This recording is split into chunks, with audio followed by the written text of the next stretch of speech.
There are two ways to be successful. And I don't subscribe to the first one. That's just natural talent. And I just don't believe people who are naturally talented are better than me. I believe effort, and you've heard me say it. Your mama might come from privilege. Your daddy might come from privilege. Your daddy might own a company. You might have a father that can give you everything your little heart desires, but you will not outwork me. Why? Because I realize that the bigger the dream, the more effort you're gonna have to put in. I'm saying that some of you in this room, you might have small beginnings. You might not have a lot of money. You might not have a lot of resources. And I need you to understand that the bigger your dream is, the earlier you're gonna have to get up. The longer you're gonna have to stay up. I'm talking about concrete commitment. I'm talking about the commitment that says, I am going to stay true to what I said I would do long after the mood that I've set it in has left. Because I think we all know in this room, character's not something that we inherit. Character's something we gotta wake up every single day, we gotta fight, and we gotta build it. You gotta begin with the end in mind, so whatever your dream or your goal is, you gotta wake up every day to it. You gotta go to bed with it. You gotta read stuff, the music you listen to, everything you do gotta pour into that dream. I understand it is in the process that you get better. It's in the process that don't nobody know your name, and 5 years later, you're one of the best in the world. Why? The process. I don't get up at 3 o'clock in the morning because I'm broke. Then why do you get up at 3 o'clock in the morning? Because I ain't finished yet. I am not phenomenally skilled, but I'm phenomenally willed.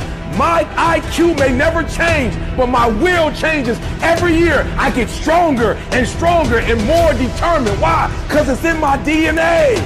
I make the decisions every single day to be successful or to be a failure. We're not dealing with chance no more, baby. It's all choice.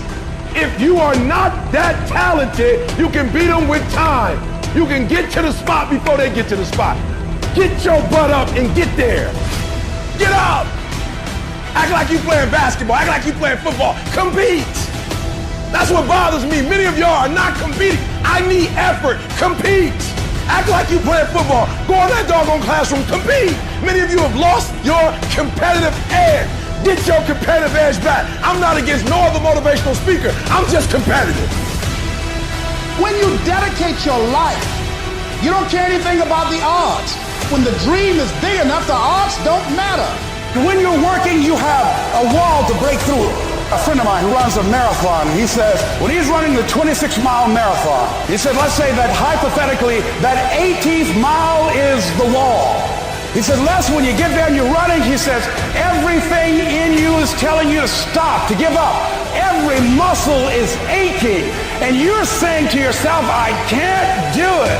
I can't do it. And you just keep on and you keep on and you keep on. It seems like you're moving at slow motion. And then eventually when you break through that 18-mile wall, then you know it's like done and you're on automatic and you glide on in. And you know it's there. You know you're going to get to the finish line. And we've all had experiences where we were working on something and we knew it was possible. And we did those things that were necessary to bring it into reality. We took the responsibility to make it happen. Other people couldn't see it. A lot of people didn't believe it. You were attacked. You were criticized. People were opposing you, but you kept on doing it. It was hard. It was rough. It was difficult. But to you, it was worth it. And eventually you got to a level you know, can nothing stop me now. I'm on the move. I'm on the move.